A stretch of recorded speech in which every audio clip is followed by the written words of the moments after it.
Bonjour à tous, dans cette vidéo, nous allons vous expliquer Kaminaki Seke no Kamisama Katsudo, année 2023. Il voulait un monde sans Dieu mais finit par se réincarner avec le pouvoir d'invoquer le Dieu le plus fort. Yukito a toujours voulu profiter d'une vie détendue et normale, mais il y avait un problème, son père. Un maniaque qui a fondé une nouvelle religion prêchant pour leur déesse Mitama, et a fait de la vie de son fils une misère vivante. Au point qu'ils l'ont forcé à un rituel qui ferait de lui le prochain chef de secte. Avec tous ces hommes au hasard comme adeptes du culte, ils ont porté Yukito qui était enfermé dans un tonneau en faisant semblant de le jeter à la mer. Le but est pour lui de survivre sous l'eau pendant 3 jours et de vaincre la mort. Bien sûr, Yukito a supplié pour sa vie sachant que c'était sa fin. Mais son père n'est pas découragé et croit que ce rituel le sauvera. Le vieil homme se plaint de la façon dont leur déesse est omnipotente, omnisciente et invincible. Avec la plus grande conviction, il dit à son fils que leur déesse le sauvera sûrement. Et sans aucune trace de santé mentale, il jette Yukito de la falaise et il tombe à l'eau. Son esprit commence à lui donner des souvenirs de flashback alors qu'il tombe plus profondément dans l'eau. Il se souvient quand il a essayé d'être un enfant normal.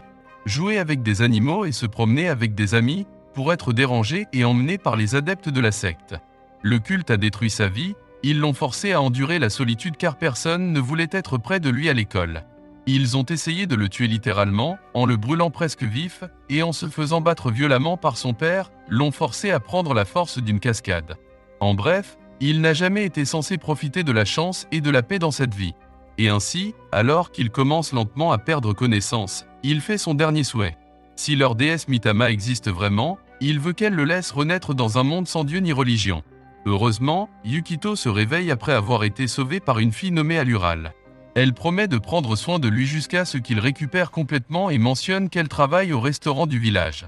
Il ne comprend pas au début, mais après avoir regardé autour de lui, il se rend compte qu'il est dans un monde différent, son rêve de se réincarner dans un autre monde s'est réalisé. Il demande immédiatement les choses normales, comme où est la guilde des aventuriers. Elle ne le comprend pas bien, mais après une explication se fait une idée claire, il veut un travail. Il la suit, tout excité, pensant à utiliser une épée et de la magie. Mais il finit par trouver un emploi d'agriculteur. Il devient fou, c'est une quête ennuyeuse. Et pour ne rien arranger, il y a Roi qui, sans se présenter, prétend que toutes les femmes du village sont siennes. Un autre gars avec le syndrome du personnage principal. Heureusement, Glenn arrête l'enfant au hasard et donne un poignard à Yukito. Et la réaction évidente est de demander où sont les gobelins de niveau 1. Mais bien sûr, cela ne se réalise pas. Sa tâche est de récolter les raisins. Mais ils finissent par récolter trop et ne savent pas quoi faire. Alors Yukito décide de faire du vin, quelque chose qu'il ne savait pas faire. Tout le monde devient immédiatement amical envers lui, et il ne cesse de répéter ce qu'il pense être ses quêtes d'agriculteur débutant. Il finit par se lier d'amitié avec les villageois et vit avec Alrulal et sa sœur aînée Cyruril. Un jour, alors qu'il cultivait, Yukito voit un villageois courir et crier pour que tout le monde court. Le suivant vient une énorme bête animée qui tourne son attention vers lui et Roi. Roi lui dit de se détendre et de tout lui laisser tout en sortant un livre. Il l'ouvre et commence à sortir une sorte de sortilège de magie noire. Yukito est fasciné, pour la première fois, il est sur le point de regarder de la magie. Mais le sort de Roi s'appelle Yukito, cours pour ta vie. Ils parviennent à distancer la bête et Roi est fier de survivre à peine. Mais Yukito est fou, ils ne se sont même pas battus. Pour lui, courir est une honte. Il tire Roi par le col et demande pourquoi il n'a pas riposté. Mais Roi est comme parce que nous ne pouvons pas le battre. Yukito devient encore plus fou et demande pourquoi il lisait même un livre. Eh bien, le livre contient des stratégies sur la façon de distancer différents types de monstres. Après être retourné au restaurant et avoir fait soigner ses blessures par Alural, Yukito réalise enfin qu'il n'y a pas de magie dans ce monde. Bien qu'il ne soit pas le type de vie de réincarnation dont il rêvait, il pense toujours que ce n'est pas si mal. Au moins, il peut se saouler à la fin de la journée et regarder Roi vomir des arcs-en-ciel. Alural commente que tout le monde est devenu plus joyeux après son arrivée et lui demande timidement de rester là pour toujours. Et puisque ce monde n'a pas de seigneur démon, il commence à se conformer et accepte sa nouvelle vie. Il mentionne qu'il devrait remercier Dieu de l'avoir envoyé là-bas. Mais remarque que personne ne sait rien de Dieu ou de la spiritualité. Pendant la chasse, Roi s'approche de lui pour lui parler du livre interdit. Chose qu'il est même interdit d'en parler. Il pense immédiatement que c'est sa chance. Cela le conduira au mystère de ce nouveau monde. Il demande de quoi parle ce livre. Juste pour découvrir que c'est un livre normal sur l'intimité entre couples. Accompagné de Roi et Alural, Yukito se dirige vers la capitale impériale. Roi montre le palais et dit à Yukito d'éviter de parler à quelqu'un de la ville. Yukito ne comprend pas pourquoi, et Roi explique que les gens de leur village sont détestés par les gens de la ville. Ils arrivent à la librairie et trouvent le livre qu'ils cherchaient si désespérément. Yukito devient curieux en pensant à quoi ressemblerait un livre d'un autre monde qui ne convient pas au travail. Tout le monde panique, pensant à quel point ça a l'air méchant. Mais Yukito pense que c'est un livre normal.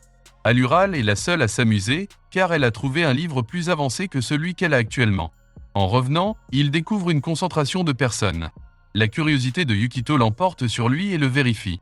Il voit des gens à genoux et des gardes impériaux derrière eux. Sur un ordre des gardes, les gens boivent quelque chose et s'effondrent immédiatement. Il est choqué et ne comprend pas ce qui se passe, mais Alural lui attrape la main et l'emmène. Il lui demande ce que c'était et elle s'arrête. Elle explique que le pays a un système qui décide quand ôter la vie à quelqu'un. Il panique une fois de plus, car il ne comprend pas de quoi il s'agit. Il demande si cela peut leur être appliqué. Mais Roi intervient, expliquant que ce n'est pas le cas parce que leur village est spécial et traité différemment. Les deux gars s'éloignent tandis qu'Arural prend du retard après avoir remarqué que sa sœur et son nom figurent sur la prochaine liste de cibles. La nuit, Yukito essaie de dormir quand Alural se faufile soudainement dans son lit. Il ne comprend pas ce qui se passe. Mais c'est ce qu'elle vient de lire dans son nouveau livre et veut le mettre en pratique. Elle s'excuse après l'avoir ligoté et retrouvé ses esprits. Et révèle qu'elle a été envoyée au village à cause de sa personnalité. Elle révèle que le village n'est rien de plus qu'un camp d'isolement, où les parias sont envoyés. Elle expose son épaule et révèle une cicatrice de marque. Elle révèle que tous ceux qui craignent la mort ou ne suivent pas les voies du pays sont marqués et bannis dans un camp d'isolement. Mais elle se sent heureuse que Yukito soit différent des autres. Il n'a pas de marque mais ne les regarde pas avec dégoût. Il les aide et leur apprend de nouvelles choses. C'est la première personne de l'extérieur qui traite tout le monde comme des camarades et une famille. Yukito révèle qu'il partage également un passé similaire. Dans sa vie passée, tout le monde ne l'aimait pas à cause de la secte. Mais cette fois, il réussit enfin à se faire ses premiers amis. Arural remarque alors son collier et commente qu'il est joli. C'était la seule chose qu'il achetait dans ce monde. Et se souvient que son père lui avait dit que cela fonctionnait comme un charme protecteur. Il décide de le lui donner et elle retourne se coucher. Pas avant de le regarder et de penser qu'elle était heureuse de le rencontrer. Le lendemain, Yukito se réveille mais trouve le restaurant inhabituellement vide. Il ne peut voir Alural ou Siluril nulle part.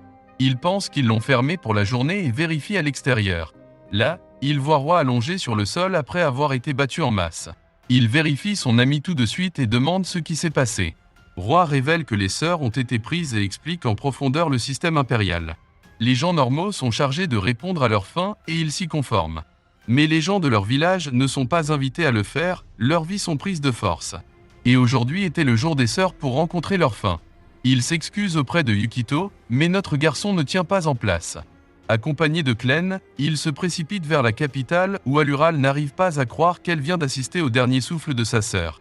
Le garde la pousse vers le bas et se prépare à l'achever avec son épée.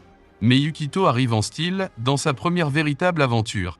Il frappe 2 soldats l'un après l'autre, allant même jusqu'à transpercer un casque de fer. Tous les gardes de la zone l'entourent, mais il n'a pas peur. Il regarde le Siluril sans vie et demande pourquoi ils leur font ça. Et le capitaine de la garde impériale vient dire que c'est parce qu'ils ont peur de mourir. Quelque chose qu'ils ne devraient pas parce que cela arrivera tôt ou tard. Et sans aucune réaction, le capitaine sort son épée et poignarde Yukito. Il se laisse tomber et regarde Alural qui crie son nom, mais le capitaine la frappe tout de suite. Parvenant à peine à survivre, il rampe vers le côté essoufflé d'Arural, demandant pourquoi. Pourquoi est-ce arrivé? Il voit le collier qu'il lui a offert, et les paroles de son père lui reviennent à l'esprit. Que leur dieu Mitama le sauvera sûrement. Avec son dernier espoir, il attrape le collier en demandant à Mitam de sauver les sœurs. Pour la première fois de sa vie, il commence à chanter les mêmes mots que son père utilisait pour prier pour leur dieu. Et à ce moment, le bijou du collier jaillit dans les airs, créant des coups de foudre. Le ciel s'est ouvert et une boule massive qui ressemblait au soleil est apparue, éclaircissant le ciel. Et à partir de là, une fille Loli est descendue sur terre qui a immédiatement sauté sur Yukito. Le serrant joyeusement dans ses bras, il l'appela finalement et l'accepta. Mais Yukito ne respirait plus. Elle a fini par comprendre, et en une fraction de seconde, la jolie Loli est devenue un cauchemar. Elle a utilisé tout son pouvoir pour créer des bras en forme de racines, qui ont entraîné chaque garde dans l'abîme. Et par la même occasion, fait revivre Yukito et les 2 sœurs. Elle saute sur ses épaules, montrant son affection. Mais Yukito ne comprend pas qui elle est. C'est alors qu'elle se présente comme Mitama, sa déesse. Nous sommes arrivés à la fin de cette vidéo, merci d'avoir regardé, au revoir.